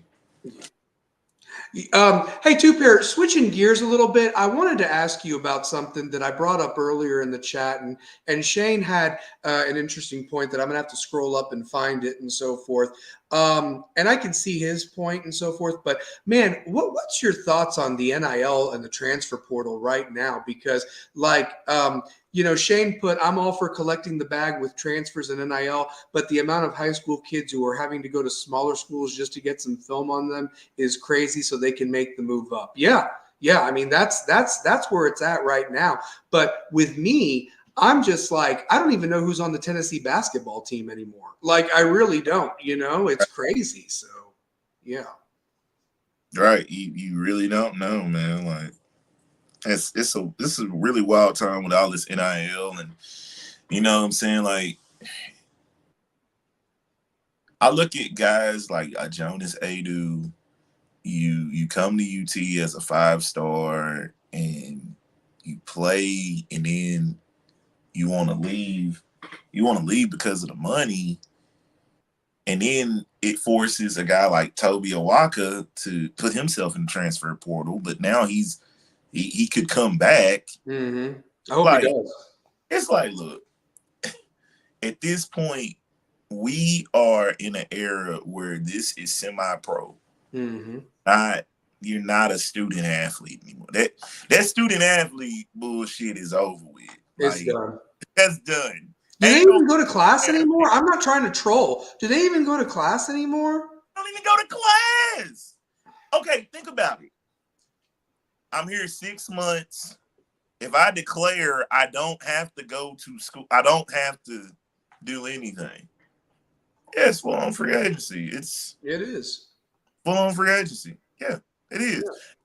Because there's no, you ain't gonna see guys stay at a school to be all-time leading scorers anymore. Them days is over. No. Ain't no all-time leading scorers in this generation. No. We got lucky because it was Caitlin Clark for the girls' side. But for the boys, that I saw Cameron Tatum, former UT legend. And Who I like a lot. I like Cam Tatum. yeah, I love Cam. I saw what Cam posted about it in today's game. I don't know if I don't want to misquote him, but he was saying, would some of these guys still be the all-time leading scorers at their schools? And with the way this NIL shit's going down, no, they wouldn't. They wouldn't be the all-time leading scorer. It's a lot of guys that wouldn't be the all-time leading scorer. I guess. I mean, I guess Tyler Hansborough's record is safe at North Carolina. To be honest with you, nobody will pass that and so forth, in my opinion. So yeah, I mean, speaking of North Carolina, I heard they reached out to join Jonas Adu because they missed out on a couple of their big men targets that they were looking at and so forth to replace Baycott. So that was intriguing. I looked at Indiana. They're spending some crazy NIL money. They got the big guy from Arizona, and then they got that point guard from Stanford or what have you. So yeah, I mean, so Indiana's trying to get back in the game of college basketball and try to reestablish themselves. But it's not a for sure fire thing because you got to have chemistry and you got to bring something and you got to mesh with these freshman recruits. And I just find it funny that Kentucky's team is now going to be Arkansas next year. Pretty much, they all followed Calipari, so that was intriguing to me. So.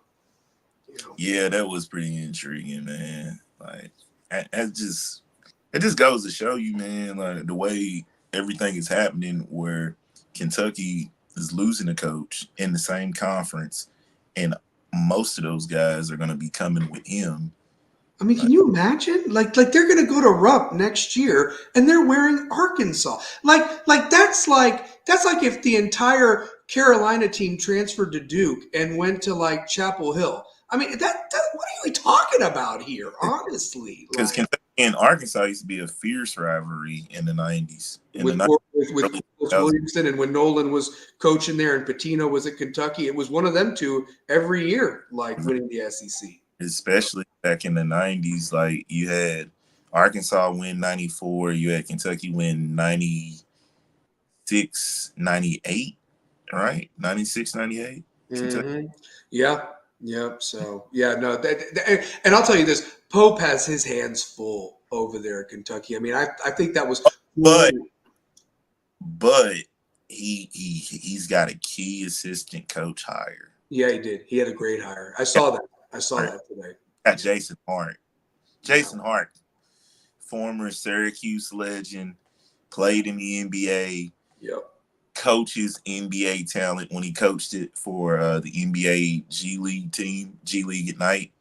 The dude is gonna get players. Like Jason Hart was a huge hire. Like Jason Hart was a bit put like this. Jason Hart was a bigger hire than Calipari rehiring Kenny Payne. That is ironic that you mentioned that too, because I mean that handshake after that Louisville Kentucky game, and now they're on the same sideline. Like that's just nuts. So yeah, I got another one for you. It's funny to be a part of Kentucky and basketball and Alabama football because I'm sure you saw it. It was all over Facebook and social media. Did you see the crowd that was there for the Alabama spring game for DeBoer's first spring game compared to what was Washington's spring game last year? Like there was nobody in those stands for Washington, and they got a full damn crowd in Alabama. I mean, that's special. They're going to support football. Yeah, yeah.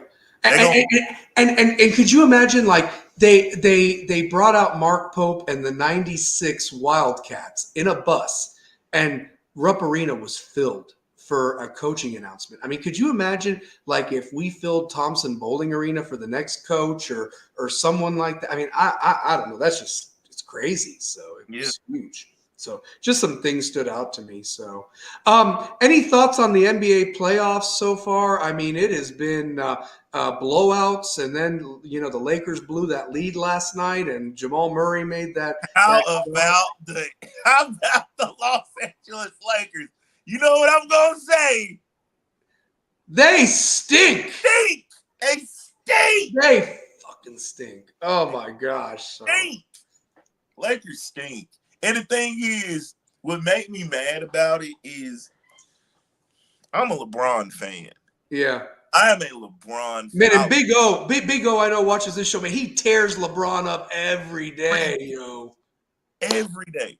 I'm a LeBron fan, right? I am. But I'm a Jordan guy. Yeah. I'm a Jordan. You gotta be a Jordan guy being I'm a North Jordan Carolina guy. guy, so Yeah. But LeBron is my age, and he gives me hope that I can still hoop. That's why I'm a LeBron fan, because I can't play it now. I'm horrible now. Like I'm nothing of what I was 2003. What hell, even 2010.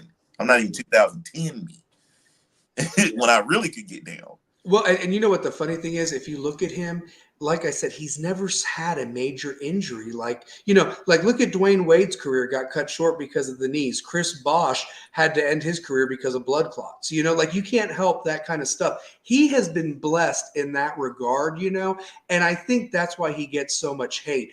If I can throw this out there, because you know how I like to parallel wrestling too, you know what I mean, and so forth.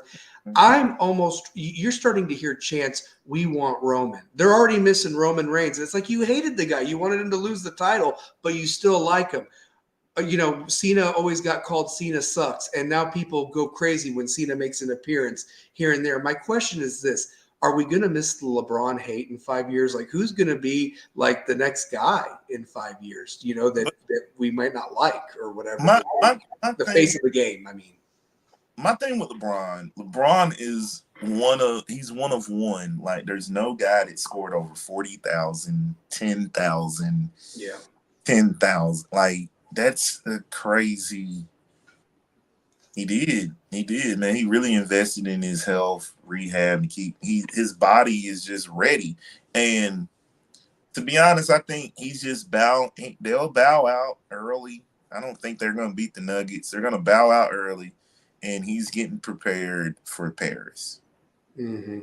Because you won an in-game season tournament to lose in the first round of the playoffs. Yeah. That's what you're being judged on now. Because you're being judged on what you do in the playoffs. And, dude, y'all were the 7th best team. You had to play in to get in to the playoff. And let's be real. Let's be real. If Zion doesn't get hurt, they probably don't even win that game. Zion was killing them for 40 points. I mean, so you want some more funny shit to say? Lay it on me. What team win the in-season tournament to lose in the playoffs in the first round?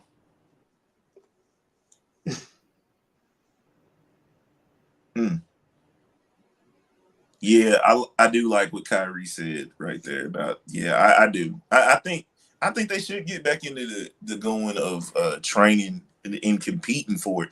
But I also I understand why Draymond Green doesn't make the Olympic team. It's just too much of a we Yeah. need you on your P's and Q's. You're not He's a PR nightmare. at the representation of basketball, and you're a representation of USA basketball, and your representation on the court is a little bit we don't want that on public display. We already see it in the league. We don't want to see it internationally because that's just a bad representation of the game, because it's not like that. Mm-hmm. Do I love what he does defensively? Do I love what he brings to a basketball team with basketball IQ? Hell yes, but I can't have them technicals and slapping people in the face And disrespecting coaches and just being, I mean, come on, yeah.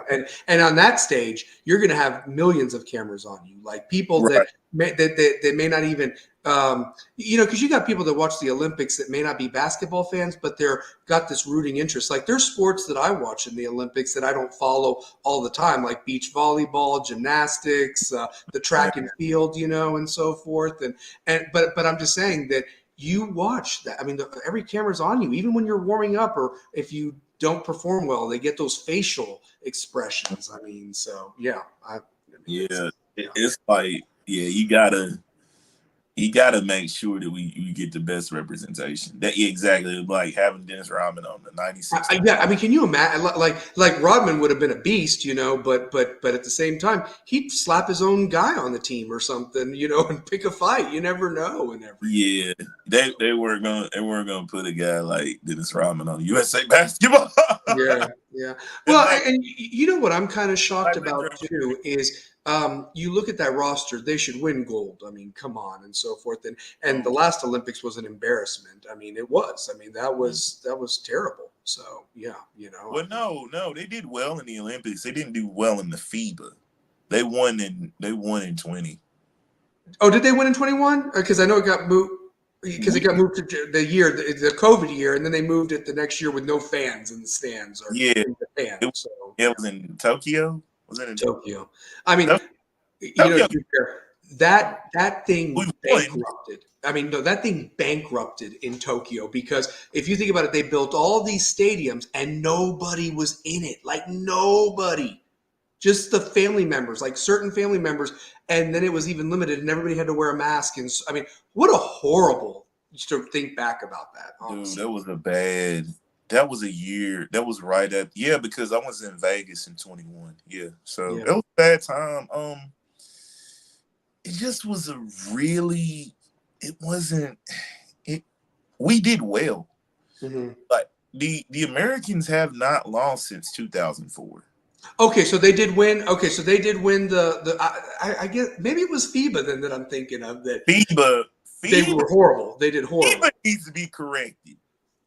FIBA needs to be corrected. We send the up and comers to FIBA. Like I thought you put Jalen Brunson, Tyrese Halliburton, Brandon Ingram. It just wasn't a good selection of guys. Anthony Edwards, you had Paolo, like the up and coming guys. Don't get me wrong. I think Paolo was one of the better players on that team. I think Ant-Man was. Ant-Man's coming along. He's really blowing up. He's a future MVP, and I've been saying it. Like he's a future MVP of this NBA. Like a guy that really goes after it on both ends. Like he guards the best player. He's willing to take the big shot. Like he really one of them guys that's a top 5 guy in the league right now, and is an MVP type caliber player in this league. Yeah, his performance against Kevin Durant the other night was just phenomenal. Massive, and tonight too. And Yeah, tonight. yeah. You know who else was horrible the other night, and we can say it because we're fans of them. The Miami Heat stink. I mean, what were they doing the other night? I mean, oh my God. 14-94. Bad. Brutal. It's horrible enough that with 5 minutes to go in the third quarter, it says 99.9 on the ESPN predictor that the game was over with 5 minutes to go in the third quarter, two pair. What the hell? It was bad watching that, but there's no Jimmy Butler. You There can't. isn't. You don't. Jimmy gives you that hope. Jimmy gives you the hope that you should win. You know what I mean? Like Jimmy Yeah. gives you that type of hope. You lose Jimmy, that's like 22, 26 possible points on the board. Mhm. And then the trade with Rozier has been a bust because of his health problems. He's not available. So that's two guys. Kyle Lowry out here hooping for the Sixers. I know. I know. Like, because Kyle Lowry, the thing is, Kyle Lowry, it just wasn't doing it for the regular season. And it was like a move that we need to make. But it's like we made the move for Rozier, and Rozier is hurt. And Rozier gives you a lot more because of the youth. Because he's younger than Kyle Lowry. He can really go. Not saying Kyle Lowry can't. It's just Kyle Lowry is he's in the latter stages of his career. And it's almost time to hang it up. And he's also had that playoff experience. He would always bring it in the playoffs, you know, even in his undermanned years at Toronto and so forth like that. So, but you know, another team that it looks on paper that the Celtics and the Nuggets are on a clash. I'm not saying that somebody else can't jump in there, but you know, are we going to be saying? I mean, I look at the Nuggets starting lineup and then the guys that come in and do the role playing thing for them, and I'm like, is this another back-to-back team? I hate to say that or whatever, because you know you want a little bit of intrigue, but they're pretty good. I mean, they just, everybody knows their role. They're big, they're tough, they're strong. They hit their outside shots. I mean, I saw. Oh God, who was that? God, their small forward, but his name escapes me. He was big time, and he had a little bit of health problems. He played for, I think it was Quanzo at Missouri. Porter Jr. Thank you. He has a hand in his face and he's fading away and he swishes it. And I'm like, oh, really? you talking about Murray? Yeah. Well, Murray hit the game-winning shot, but I'm who is that? You talking about Michael Porter? Michael Porter Jr. Yes, him. He's got a hand in his face and he makes a shot like fading away and it swishes all, and I'm like, wow, off balance making that. Like, and you know, before his health issues, he was the number one player coming out of high school that year and so forth. People forget about that, and he had to sit out that year because of his health problems, and he still got drafted, and look at where he's at now and so forth, and that awesome lineup. Champion could be on the verge of being a back-to-back champion. Yes. And then what about Aaron Gordon on that team too? You know, I mean, Aaron Gordon once upon a time was considered the fourth best guy behind Andrew Wiggins, Jabari Parker, and Julius Randle. And now he's about to get another ring, it looks like. So it started out in the Magic before he got traded. He could be a back-to-back champion too. Yeah. I mean, that was one of the better moves that they made, was getting him out of Orlando. Like, you're pairing him with Joker. That's then your front court. KP. You've got Michael Porter Jr., Jamal Murray. Yep. Christian Braun off the bench. Then you got Watson off the bench. Peyton Watson out of UCLA. Yeah. Hey, and what about DeAndre? DeAndre too. I mean, you know, he's in the latter stages of his career, but he's a quality guy that knows what's up. So yeah. He's a quality back. And I like the fact that, you know what I'm saying, they had Ish Smith last year. Like, they had a lot of veteran leadership. Like, Jeff Green last year. This year, you don't really see, like, the only vet that they have is DeAndre that's been in the league. Yeah, got rid of Bruce Brown that we talked about, my guy from Miami or whatever, who was a defender and sharpshooter, but they've not dropped off. Hold on. Bruce Bruce leaves Denver to sign with Indiana, and Indiana trades him in the middle of the season. What are we talking about here? So I mean, That's yeah. crazy. Right? Yeah, I like I said. I mean, I'm going to watch the games. I'm going to see it all play out. Anything can happen in a 7-game series. But at the same time, with 7 games, who the teams are. You might have a team steal one here and there. But let me ask you this: are the Knicks for real, or is this just a overmatched opponent they're playing, or whatever like that? Are the Knicks like a true 2 seed, or what's going on there in your opinion?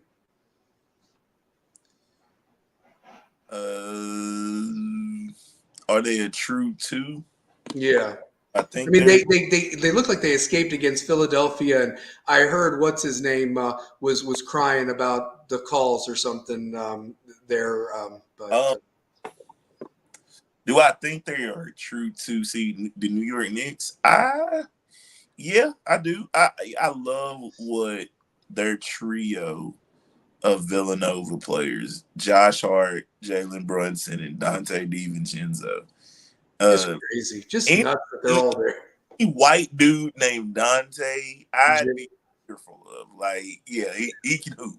Like Dante DiVincenzo, he's like the X factor. And then I like the Miles McBride kid too. Yeah, Came yeah. up big. They made a great trade. They made a great trade. Then with OG Anunoby, you got OG Anunoby, you got McBride. I like what they got bringing out. I like off their bench. Do I think that they can make a run? Here's my thing: if New York, if the Knicks make a run, the Rangers in hockey make a run. They'd love it. Those markets, they would love it. The TV would blow up. I'm serious. Like the longer New York teams play in the playoffs is better for the media and the coverage because it's the epicenter. Like New Mm-hmm. York, any New York or LA team that goes further and further in the hockey and NBA on that landscape is bringing more eyes and attention to those areas because of those. There's a big metropolitan areas. Mm-hmm. It's true, and I'll say this: they would salivate at a New York Boston series, Yankees, Red Sox / Knicks versus Celtics. I mean, they would love that They would stuff. love it. Like if you get a Knicks Celtics play, Eastern Conference Finals. Oh yeah, oh my god, they'd salivate over that yeah. because it's two like historic franchises. New York ain't won a title since '73. Phil Jackson was on that team, right? Phil Jackson was on that team, so yeah. Phil Jackson was on both those teams, both Wow, both title teams. wow, and that was when they were the Knickerbockers. They weren't. It wasn't just the Knicks; they were the Knickerbockers. They're still the New York Knickerbockers. But they just have always called them the Knicks or something like Always the that. So. Knicks. They're still the New York Knickerbockers. They're just the Knicks. Like What would be crazy if New York did get to the finals? It would be the 25th anniversary of when the Ewingless Knicks made the finals with Jeff Van Gundy. That only 99. got beat by the Spurs. Spurs were amazing that year. That was David Robinson's first. But yeah, so it's 25 years, man. 25 years. It's crazy to me, man. 25 years. So yeah. Yeah, it's 5 years since '99. Yeah. Yeah. Just a few more things that I wanted to give a shout out to the West Rebel teams or what have you. Tonight, you'll love hearing this and so forth because anytime they can get a nice big win, it's always nice to talk about. But the Rebels baseball team last night beat William Blunt at William Blunt 8-6. So good for them. They've got Yeah. another game tomorrow night, and then they've got one on Friday. But the team that really has done very well, kind of becoming the de facto Blount County champs. West Rebels soccer. They beat Maryville 2-1 last night, and tonight they played William Blunt and blanked them 6-0. Our guy Julio had another hat trick and so forth, 3 goals, and so that was pretty awesome. So yeah, but. Shout out to who? Yeah. No. So shout out to the soccer team. They got a game against Oak Ridge on Thursday night. at West. And if you're an alumni, it's free admission, just to let everybody know. So, yeah, that's what they were pushing. So, yeah. Well, Two-Pair, let me ask you this, man. Anything else? We talked about Anderson and going to Wofford. We wish him the best of luck. We talked a little hoops and, some NIL transfer portal stuff, talked about that. Ooh, yeah. Anybody? Okay, let me ask you this. Who's your team in NFL? I don't know if you've ever mentioned it. I have the same two teams that I've had since Tecmo Super Bowl. Okay. They are the Pittsburgh Steelers in the AFC and the Atlanta Falcons in the NFC. Gotcha. I've had two teams. Gotcha. Okay. I've had love for the Dolphins, obviously being from Miami. I'm a Miami guy. But the Titans, I love the Titans, and they were horrible last year, just awful. And they stink. They stink. They stink. They're gonna draft Alt though. I think they'll get Alt. I see Alt from Notre Dame, the tackle. I see him going to Tennessee. I feel like Tennessee's they got to start this thing over. Yeah, they do. The whole rebuild. Started again. Like, it's like, damn, don't y'all get tired of rebuilding? You had an identity. And Two-Pair, they got this beautiful stadium that they're building, this indoor thing that's going to host WrestleMania in a couple of years. Being built for what? They don't even deserve the stadium they have now, it seems like. They're just, it's awful. Love the stadium they have now. It was just, they should have made it. They could have just got a dome. This just could have expanded the stadium they have now. Mm-hmm. Yeah. Like, redo the stadium you have now. And those fans are loyal, too. They show up to watch that horrible product. I mean, they really did. I mean, it's awful. Oh, Tennessee shows up for the Titans. Like, they do.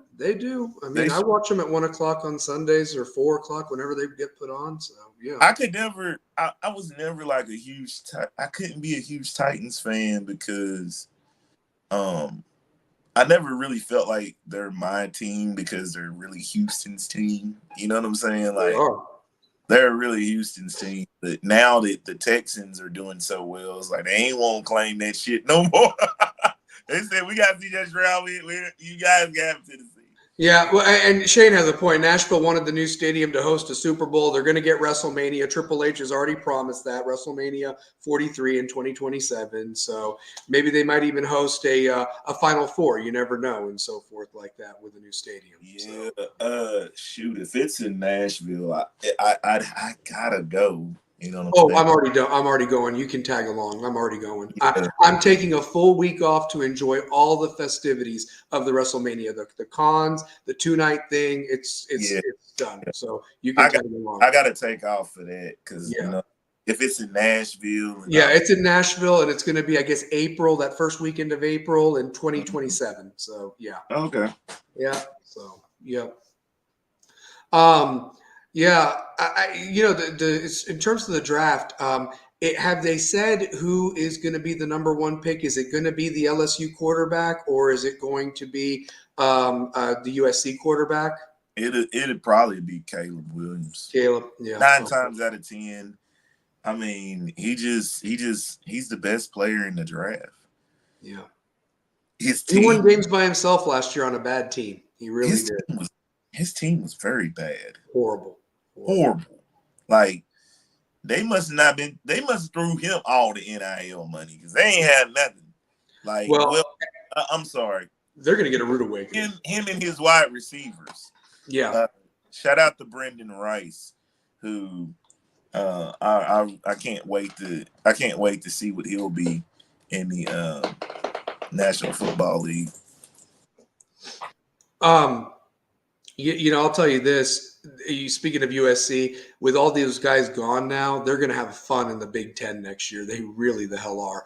I think that of the 4 teams going, UCLA, of course, had to find a new coach, but I think that Oregon is the best set to go to the Big Ten because USC looks like they're rebuilding, and UCLA and Washington are doing new coaches. So that's unbelievable. So, Yeah. I hope that The guys that get drafted, I wish them luck because it's a special night, and we've seen so many good players, but we've also seen a lot of guys that were busts, and so forth. So and it's crazy. Back in our day, the draft used to be on Saturday and Sunday, and it was like an all-day thing. And now they've done it on 3 separate days: Thursday, Friday, and Saturday is the new norm. So yeah, Thursday, Friday, and Saturday. The first round is typically done Thursday. The first round is done the first night. Mm-hmm. Are they still rotating cities? Because I thought that was a cool idea, even though it used to be New York was the main staple, and Yeah, now they're rotating. this city last year to be Detroit this year. Okay. Yeah, Kansas City. I like the way they had it at Kansas City. I like the way they had it at Kansas City. I would love to see it. I'd love to see it in. I love to see it in places where, like the big metropolis cities. You know what I mean? I would love. They had it in Nashville. They did. It was awesome. It was awesome Yeah. on TV. Yeah, it looked great. I'm mad I didn't get to go to that one because that's the one time I could have went.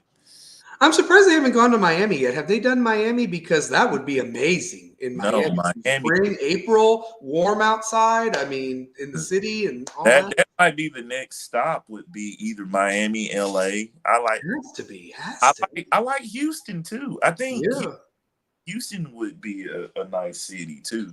Houston, great city. Yeah, for sure. I mean, so I'm kind of shocked by that, honestly, that they haven't hit those markets yet. But maybe they're just kind of just still seeing how it goes. Shane has a great point. I don't know if Williams adapts to the pro skill sets there, but mentally, I don't think he has it. He's a very emotional player, and if things aren't going good, it can get in your head. So I agree with that. I agree with that too completely. So if it were me, I'd pick Jaden Daniels. I like that guy. I mean, I'm not an LSU fan. Jaden Daniels. He didn't have any help defensively. He puts up the points though. Yeah. I mean, dude, like Florida State's defense when they were healthy, geez. I mean, he really kept LSU in that game. I mean, by himself. LSU in a lot of games when they beat Missouri. Oh yeah, Jaden Daniels. Of course he gives off a diva mentality. Divas. how ballsy is it that I want half the team if you draft me? Like I'm going to own half the team. I'm like, you ain't Dan Marino or anybody like that. Like what are you talking about here? Joe Montana? So they're all prima donnas, man. They're all prima donnas. Another guy, I like the kid. I want to say he's from Toledo, Quinyon Mitchell, the cornerback. Yes. Yeah, I like Quinyon Mitchell. I like a lot of the defensive players in this draft. Players in this draft. I think Dallas Turner might be the first one off the board.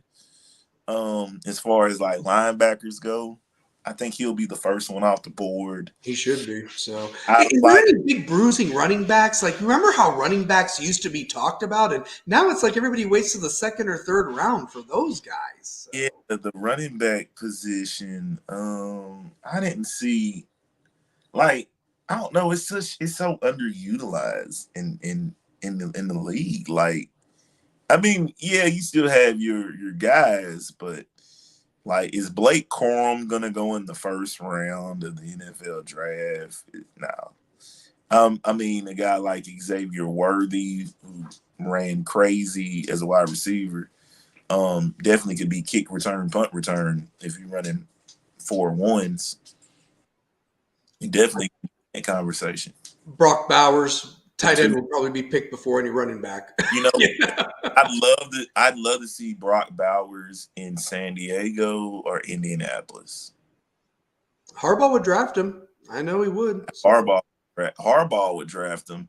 I don't like this whole JJ McCarthy thing. Awful. What if he goes to Denver? Denver's quarterback room is horrible. It is. But Zach Wilson. Yeah. That quarterback room, they got Jared Stidham, Zach Wilson, that is a horrible quarterback room. It's awful. It's awful. Who did the Jets get? I know the Jets got rid of. Who did they get? Like, is it just, are they all throwing on Rodgers or what? So they got a 6th rounder for Zach Wilson. Okay. So, well, yeah, I don't. It's gonna be. I don't get why Chicago traded Justin Fields to Pittsburgh. Like, are they so sure that Caleb Williams is going to be a franchise-changing quarterback? I think at this point, man, this is a loser franchise. I hate to say this. This is a loser franchise that hasn't been relevant since Walter Payton and those guys were there in the 80s, with all due respect. You know what I mean? They had that one year that they got to the Super Bowl with Lovey and so forth and Devin Hester and all that. But this is a loser franchise that is picking quarterbacks every couple of years thinking they're the next coming. Mitch Trubisky. I mean, and they're flopping. I mean, they're not doing anything with them. I think Justin Fields is a great quarterback, has the potential, but you drove that man crazy to get out of there. He was that depressed. And this is a guy that led Ohio State to a national title. He's one of the guys. Yeah. Like, when you look at him across the field, you barely supplied a man with talent. No, there were no – I couldn't name you one receiver that played for the Bears. I can't name you one player for the Bears. When you do your fantasy draft, are you like looking for Bears football players? Hell no, you weren't. Honestly. So, yeah. Like, you give him DJ Moore. You finally give him Keenan Allen. Then you give him Keenan Allen. You give him DeAndre Swift. And then you trade him. You trade. Fuck. It's stupid. Yeah, Chicago's turning into Cleveland with the quarterback movement. I agree with that. Shane's got a question for you real quick. Who takes the quarterback job with the Steelers? Russell Wilson. You're going to give it to him first, you think? So, yeah. I think Russell needed a change of scenery, and I think it'd be interesting to see, where that goes and so forth. So, because I think it had run its course with Denver. So, yeah. I don't even know. And when Shane says that about the running back position, I don't even know who the top running back is. I don't. Not this year. Not this year. I'll tell you this about the running back position, which is really crazy. It seems like when you're drafting running backs, you need touchdowns, you need points, but there's like 3 or 4 guys by committee, and you need to hope that you get the guy that, gets you more touchdowns or points, but it's not consistent. There's not a workhorse back anymore in the league. There just isn't. Derrick Henry's the last of that breed. Everybody's running back by committee now, 3 or 4 guys that tote the rock. So yeah, even McCaffrey can't really do it by himself in the 49ers. He can't. So no. Yeah. So you see what the 49ers do. They're using the damn fullback. They're using Usyk. Yep. They're even having Debo with running and under rounds and all that stuff. I mean, So, like I said, I know everything changes and nothing stays the same and blah blah blah. But it just, at least we have that memory of what it used to be. And, gone are the days where who's going first, Ricky Williams or Edgerrin James or Kajana Carter or Rashawn Salam and, those dudes back in the day. And you don't see that anymore. Eddie George, you don't see that. You don't see that no more. Like when you look at the standout running backs, who's the standout running back in college this year that you were like, I don't even know who won the Doak Walker Award this year. I don't know either. I mean, obviously, who you looked at. You would look at either Georgia, Ohio State, or Alabama. Their running backs always seem to get drafted, and there's always like 2 or 3 guys in that room. I know Florida State had a nice running back this past year, but he was a transfer from somewhere. That's the other thing too. It's hard to keep up with some of these guys because they transfer from other schools and blow up and everything. So yeah, absolutely. Yeah. It's wild. Yeah. Well, 2-Pair, that's all I got. It's been a great show. Do you want to just send us out, brother, and see what we got? So. Yeah, you know what it is. Love, Peace, and Chicken Grease. Another show, another cause, but it's Rebels with a cause. You ain't got to go home, but you got to get the hell up out of here. Throw your dubs up if you's a winner. Chicken dinner. Because that's all we do, baby, is win, win, win, and we stay there. Is We it? out. We Thanks for out. tuning in.